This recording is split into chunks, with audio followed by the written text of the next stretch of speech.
పైన నీవు ఒంటి గాడివై అందరికి వెన్నెల పంచ రేయంత తిరగాలి ఇంటిలోన నేను ఒంటి గాడినై అందరికి సేవలు చేయ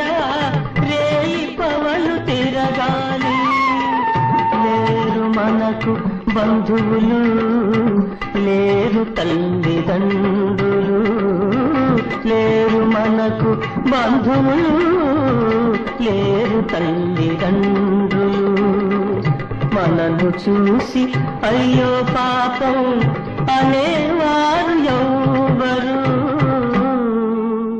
అనే